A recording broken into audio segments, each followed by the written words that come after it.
Hey, hello, it's Email and Coffee, and I'm your host, Joy Brooks.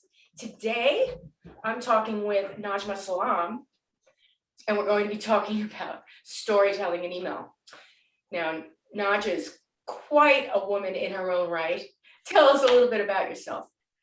So yes, I'm Naj. I'm an email marketer. I've fallen in love with email for about probably 6 years now, but I've been a marketer for most of my career.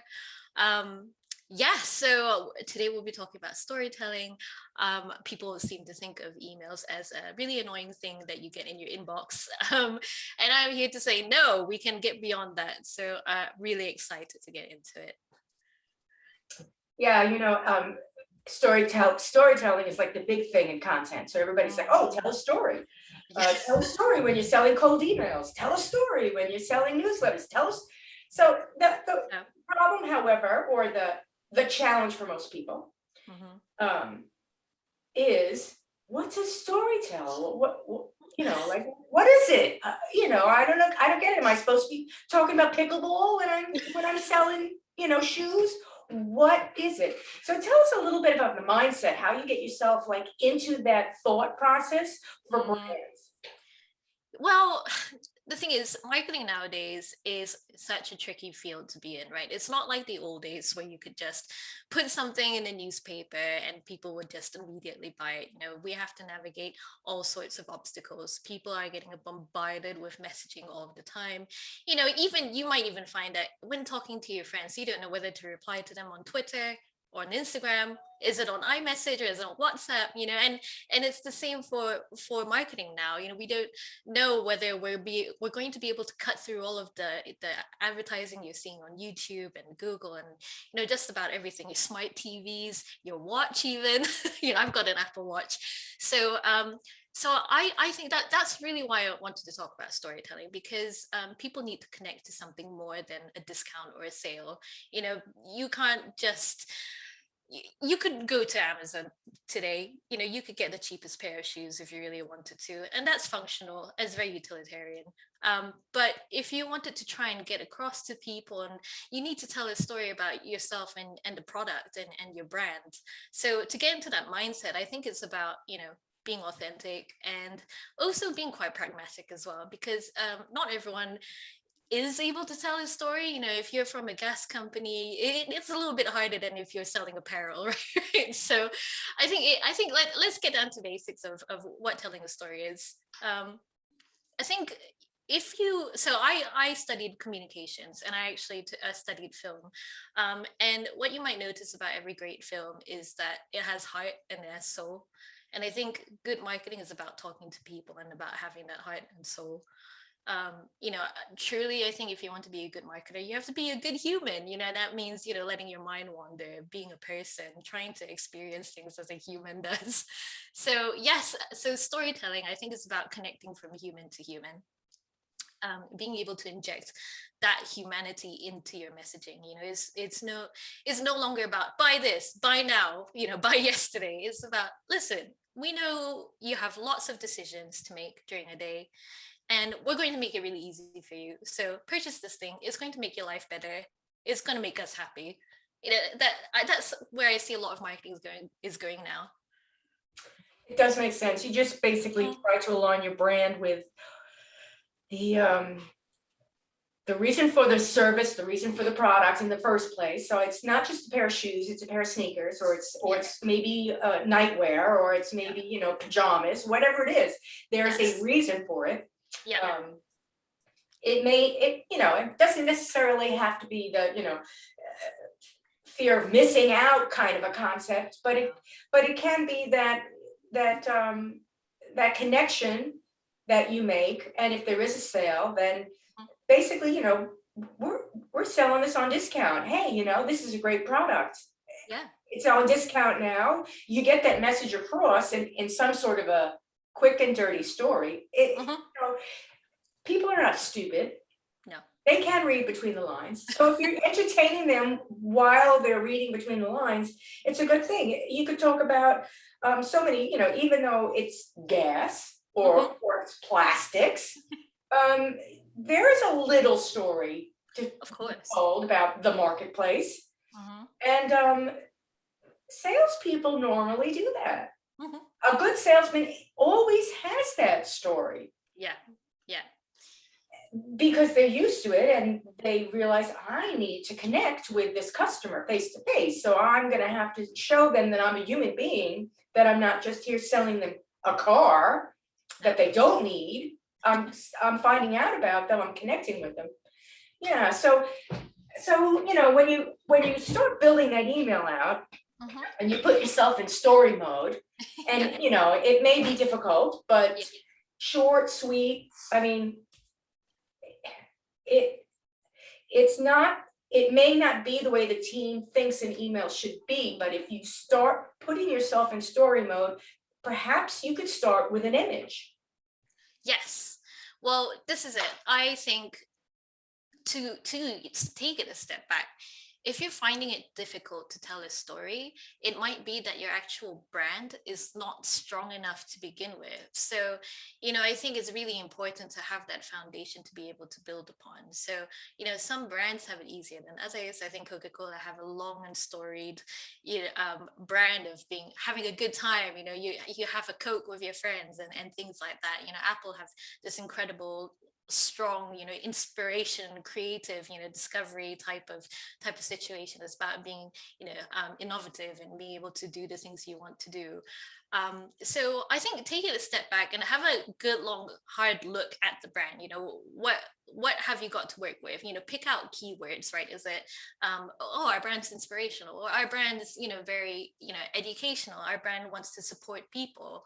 When you take that, and you can easily transfer that into your emails, because that then dictates what how you're going to present how you're going to present the messaging in your email, right? So with email, it's a lot better. I mean, it's best to have a singular objective. If you have three or four, it just becomes a confused mess. And we have a lot of constraints to work within.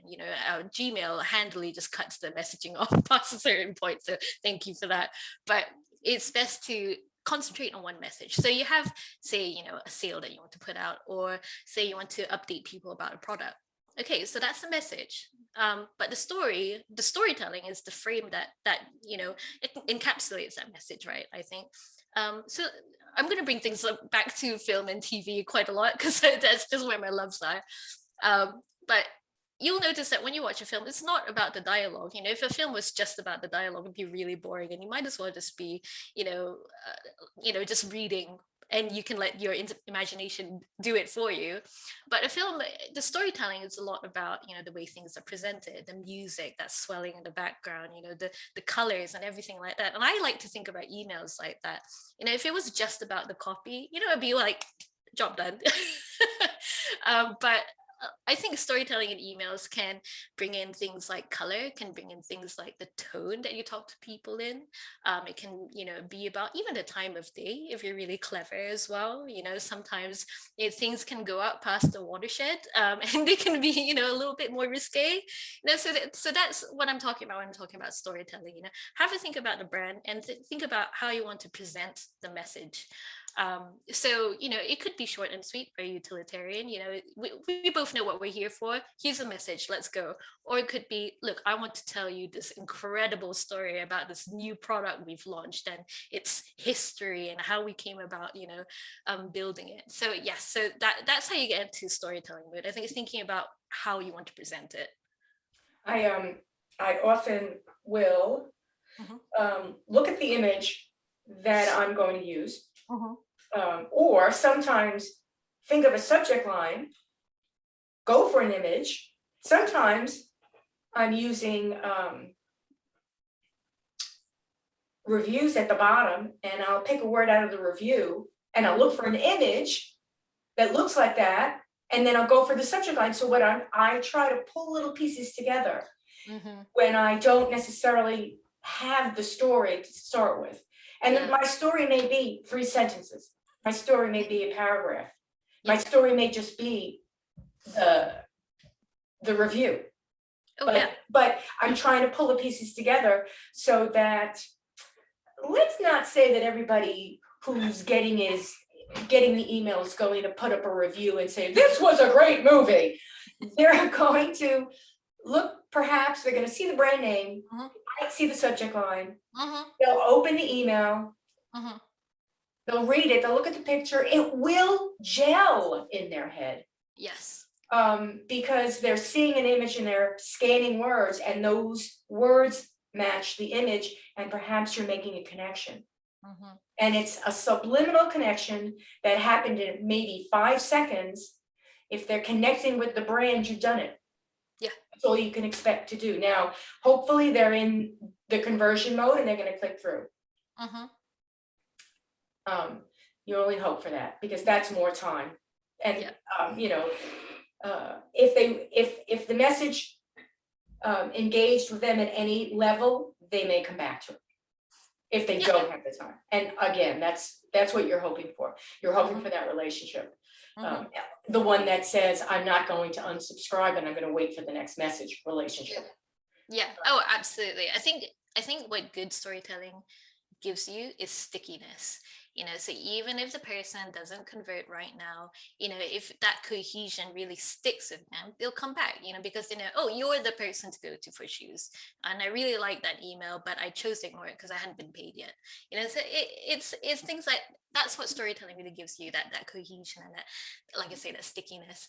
And it's really interesting that you talk about picking out one word that inspired you from a review, because sometimes that one word can really encapsulate everything you're trying to say about your brand and your product. um, when I was working for Help for Heroes, I was a digital marketing executive at Help for Heroes, which is a charity that supports wounded veterans and their families. And we were lucky enough to have, these, the beneficiaries or the veterans were willing to give us some great imagery that we could work with, and that imagery spoke volumes. You could write a whole novel about what was going on in the imagery, but that picture just really said it all. And all you really had to do was to support it with some, very salient points, support us now, donate now, and you'll help people like, so and so within the picture. So, like it or not, I think really great imagery and design, is going to be such a huge part of great storytelling in email, for sure. I've been seeing a lot of icons in emails, and I think that's a really great shorthand for, if people look at, say, a little pin, people know, oh, that's a map and that's a shorthand for location. If people see an arrow, they know, okay, yeah, this is something important I need to look at. So definitely consider using, visual shorthands like that. Yeah, those are very important, because we do have only a certain amount of time, and the Hmm. brain works in very interesting ways. It connects to Yes. different things. So you just try to align as much smart content Hmm.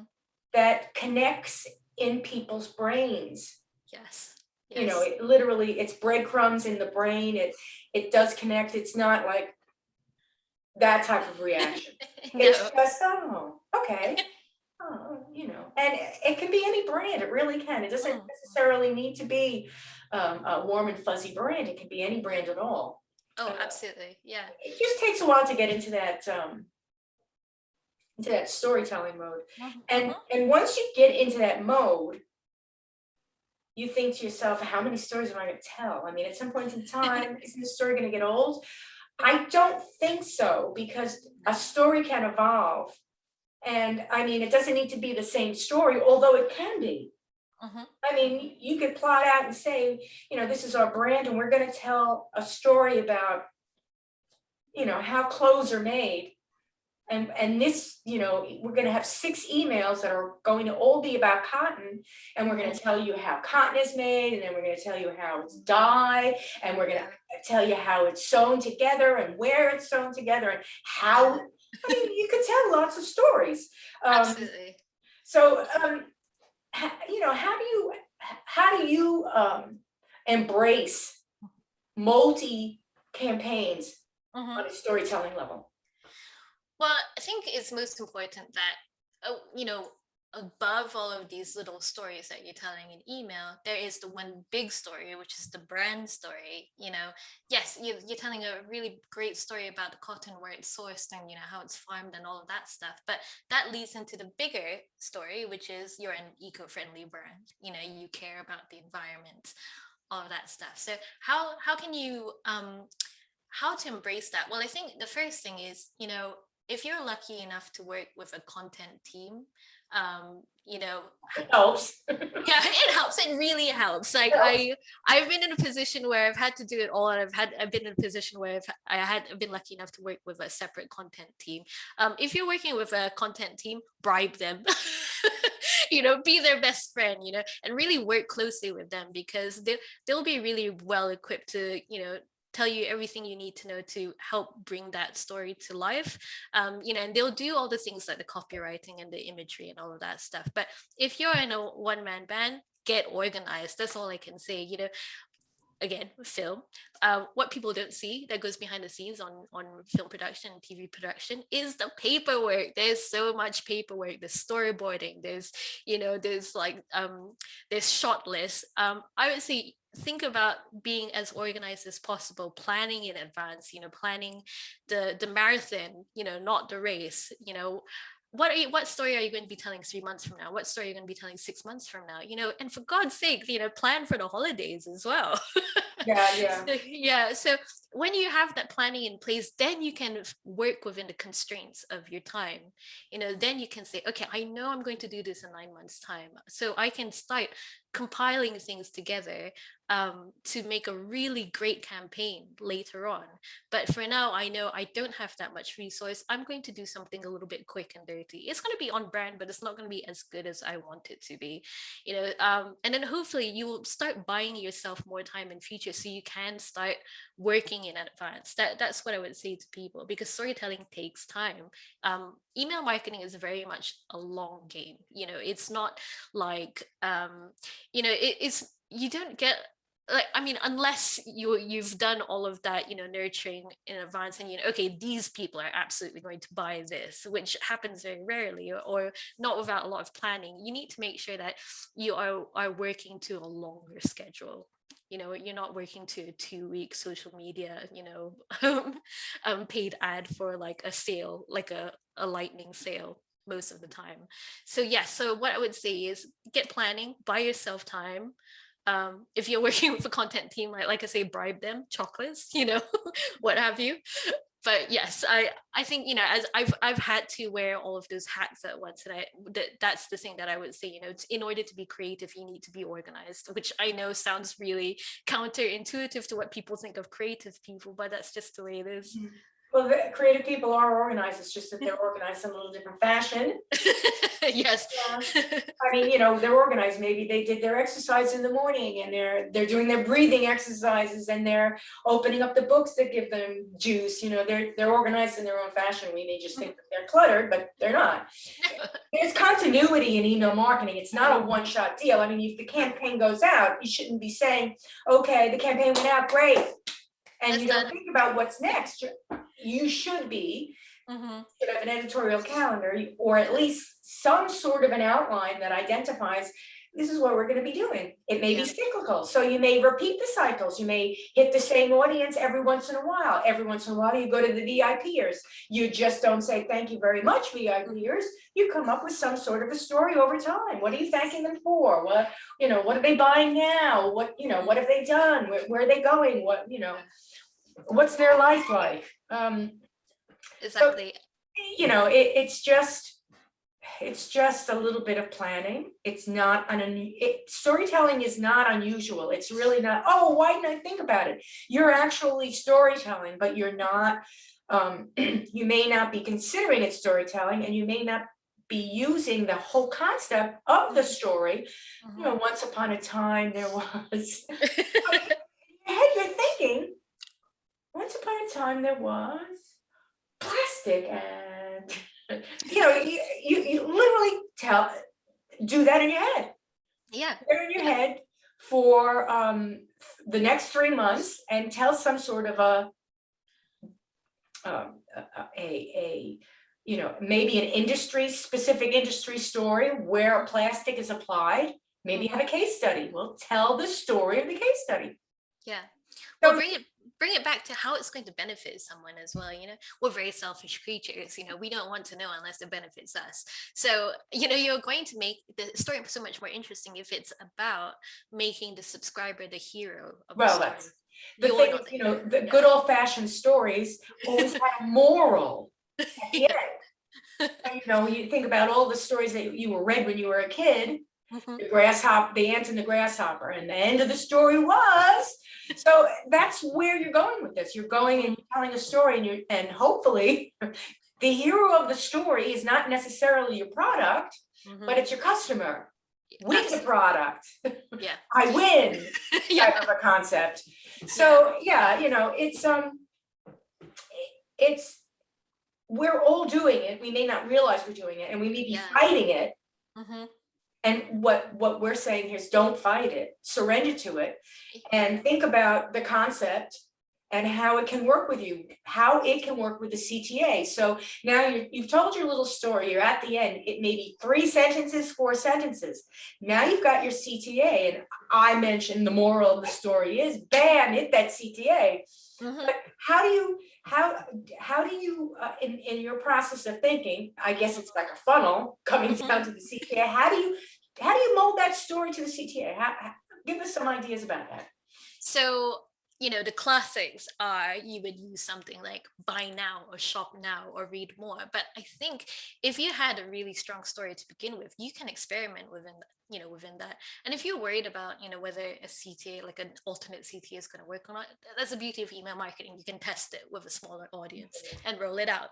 But I actually received a really great CTA while looking around for examples, so I'm subscribed to Fuzzy Birch, and she sends out advice about how to run a store on Etsy, and I find her emails really dynamic. And in the CTA was um, see what a sure thing looks like. So it wasn't read more, it wasn't learn more, it was like it was really active, it was really dynamic, and I thought, yeah, I want to see what a sure thing looks like.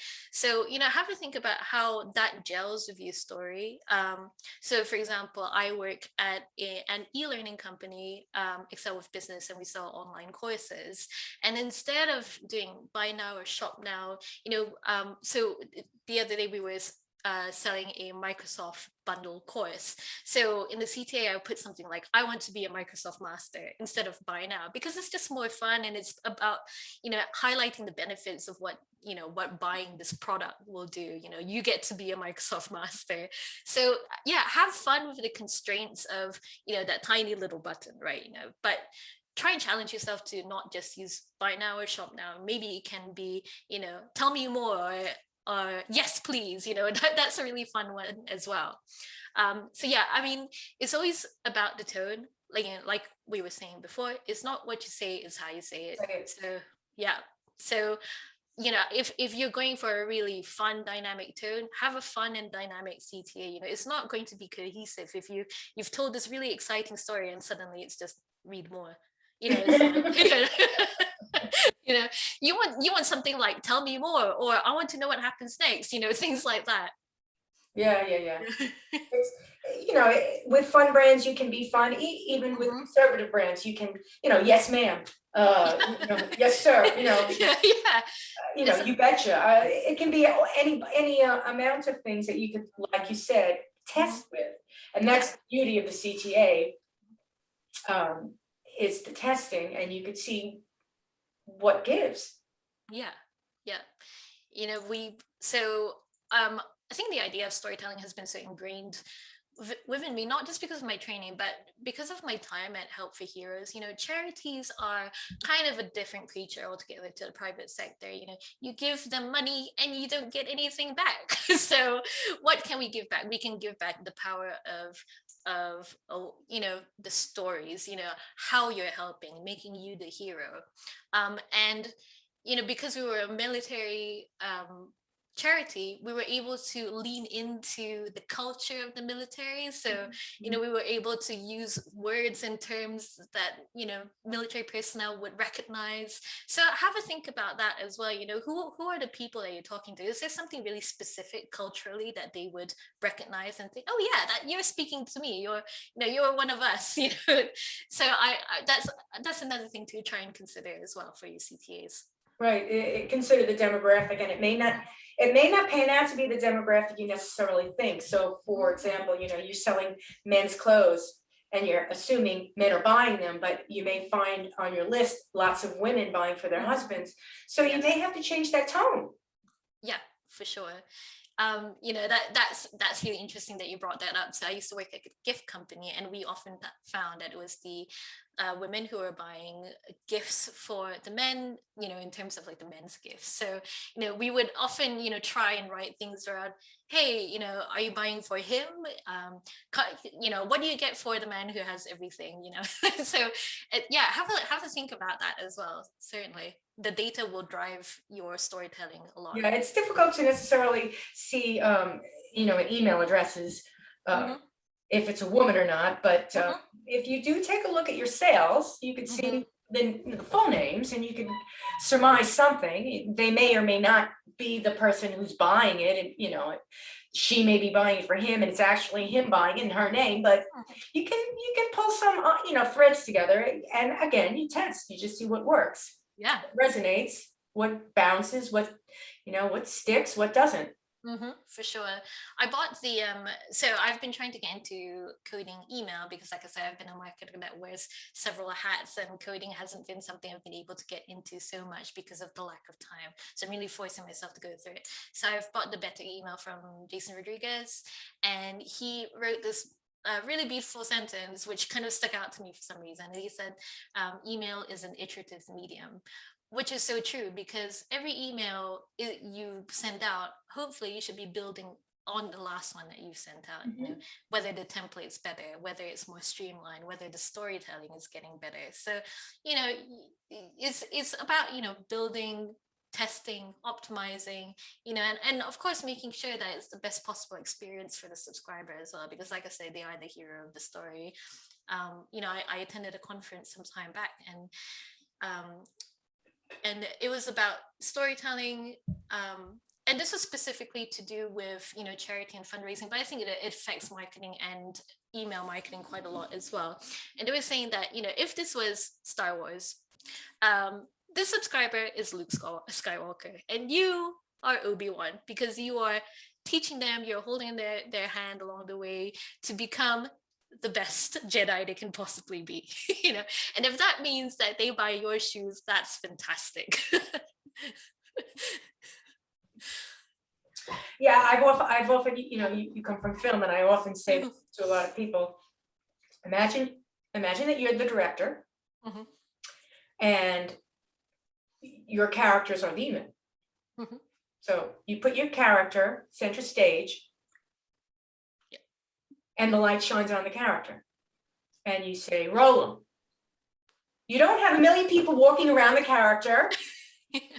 You don't have the light shining over there while the character's over here. No.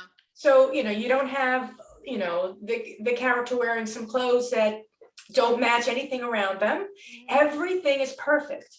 Yes. The character's, in the center stage, the light is on the character. So you're directing this little piece of email. Don't clutter it with colors that don't make any sense, that tell different stories, that send different messages. Don't use fonts that just like do the same thing that the colors would do. Try to align literally the backdrop perfectly. And there's your center character. Yes. The end. The end. Yeah. The center character is going to tell the whole story, whether it is, in a commercial of 15 seconds, an email of 5 seconds, or a movie of an hour and 48 minutes. It's the director is thinking about every single element. And generally speaking, he or she is not wasting anything. No. Every look, every glance, every light, there is a conscious choice. So yeah, I like to think of emails that way. Every pixel has to be a conscious choice, right? Every font you use. If you're not a designer, it can be really difficult. It can sound a little bit fruity to think like, oh, this font puts across a certain attitude, but it genuinely does. Yeah, genuinely does. So if you are not that way inclined, have a chat with, your other design inclined friends, because they can really help you out with that. Even the colors you use as well, are they darker colors? Are they more masculine or feminine colors? Or are they more fun and bright and, like some people would say naive as well? So I think ask for help. The email geeks community. So if you're thinking, I don't really know how to set up a visual language in my emails, ask for help. And I think I always think it's really interesting the choices that email marketers make. I scroll through really good emails probably daily, and Yes. I am always inspired by how, the different choices that people make. And you would think, oh, I mean, an email is an email, right? No, it's just, how big the button was, how big they choose or small they choose to make the font. There's all of these different choices and decision making that happens behind email design and email functionality even. So try and be really conscious that, like I said, every pixel should be a conscious choice in your emails, and that's how you can get to the core of really good storytelling. Like you say, be like the director, and be the person that really cares about the way the light is shining on the character and what music is playing in the background and what they're wearing even. The director actually wants the person watching the film to emote something. Yes. So that's the reason they're setting everything up. They want them to feel this. They want it to be palpable. They want fear, they want happiness, they want tears, they want empathy. They're looking for a feeling, and they're setting the whole stage for that. They could do that with color and, words and pictures and white space. They could do a lot of different things. Yes. The design of an email, a lot of designers still come out of print. Yes. I certainly did. I was a packaging designer for a while. So, print is never going to die. And the concept of even photography is print. So, because color-wise, print is going to give you all of that fantastic feel. And it's also, the paper can be so many different types of paper. So there's a lot that can happen in print, but that's not to say that email is not its own medium. And you shouldn't necessarily say, this worked in print, this is going to work in email. What you're doing is you're taking, to use Jason's word, an iteration. Yeah. And then translating it into email. Yes. And email has its own best feel to it. And once you've taken your brand and found that feel, it may be different than others. So, you may say, I always use Old Navy as an example, because they go against everything that everybody does. It's long, it's one image against another image, against another image. There's no text, but they're consistently doing it to the point that people expect it. And it's obviously working. Yeah. I mean, the images tell the story. And it's working. So it may not necessarily be complete best practices. I would say it's really best to adhere to best practices, but it may not always be best practices. But once you've got a feel and you think it's working, iterate on that feel. And see if you can get, like I said, it's not print, it's its own medium. You're using email now. See how that feel can work over time and iterate it out. Change it a little bit, but not too much. Don't change it so that the story is so completely different each time. Yeah. If you're using some fonts, don't keep on changing the fonts. No, No, there does need to be cohesion for sure, and like we were talking about earlier, we're playing the long game. A single email doesn't exist in isolation. It's probably one of many emails that people remember from you quite recently. So yes, test, iterate very slowly over time. What I would also say as well is that email's been around long enough that it has its own visual language. So it's good to know the rules, and then you can break them. So you can be unexpected and surprise and delight if you want to. Right, So exactly. people expect there to be a header and content and a footer, but if you can put a fun gif in the footer with people not expecting it, that's a way to surprise and delight. So yeah, like what say, learn the rules, speak fluent email, in terms of what people are expecting and what they're not expecting, and then only you can really break the rules, right? Because only you dictate what the brand should look like and how you're telling that story. Actually, one example, um which I find incredible, but I don't think it works anymore. But on the Vogue website, this is probably something that the developers put in without anyone knowing. But if you put in a gaming code, like a Konami code, on that website, little velociraptors would appear across the site in different colored hats. And I think they must have had so many people visiting that website because there was just an opportunity to see velociraptors in hats go by when you put in a secret code. Now, I'm not saying that you should do that in an email, but I think have a think about learning the rules, and doing something maybe a little bit unexpected and surprising and delightful. I think we're going through a really difficult time right now as well. So, even if it's like a fun quote, or even if it's, something like, oh, something I saw recently, somebody said, "Hey, you're looking good today." And it just made me smile because it wasn't something I was expecting to see in an email. So yeah, I think that's part of great storytelling too, surprising and delighting. Mm. We've talked about a lot of different elements of storytelling, and it's been quite a story. And I'm telling, um, so at the bottom of the hour here, or I should say at the bottom of the 45 minutes, Mm-hmm.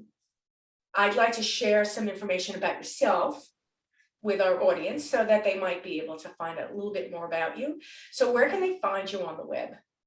So I'm absolutely everywhere, apparently. I tried to Google myself the other day. I thought, ooh, I'm That's in more scary, places than I isn't thought. it? Yeah, it's scary. But if you'd like to have a chat with me, get to me on Twitter. I'm at Najmi Tender. You can also find me on LinkedIn. I'm always really happy to speak about email. It's one of my favorite topics ever. I also love talking about, digital marketing and marketing. But also, if you like other things like film and music and anime, please feel free to. I'm a really chatty. Um, and I have a YouTube channel. So recently I played at the Inbox Expo. So if you like to see fun ukulele covers of things, I do that too. And if I could shamelessly plug Please, my, please do. yes, so I've been designing Email Geek stickers and t-shirts. I'm going to admit I totally just did them for myself because I wanted stickers, and apparently other people like them too. So if you'd like to get hold of them, do head on over to my website, najmasalam.com. Oh, cool. Maybe you'll make an email and coffee sticker. I should. Oh, that's a That was wonderful, my shameless yeah. plug. Email and coffee, I mean, they just go together They just go together. naturally. They just go together. It's literally how I start every single morning. Email and coffee. Yep.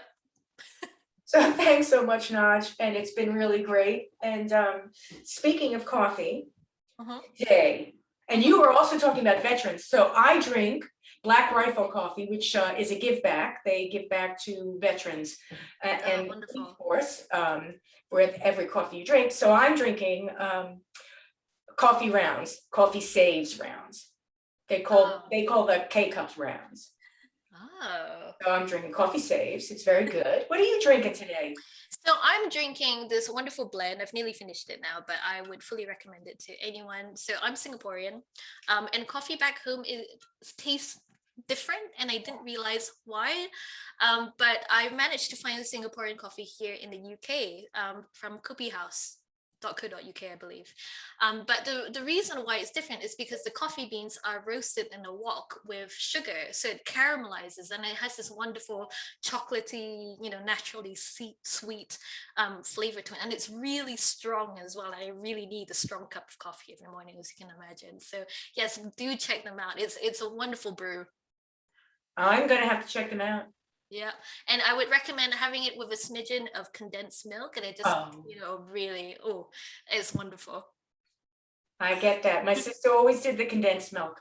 Hmm. It's not a US thing, it's a European and outland thing, but she's always done that. Well, thanks so much. It's been a pleasure and happy email marketing, you all. Happy email marketing. Bye. Bye.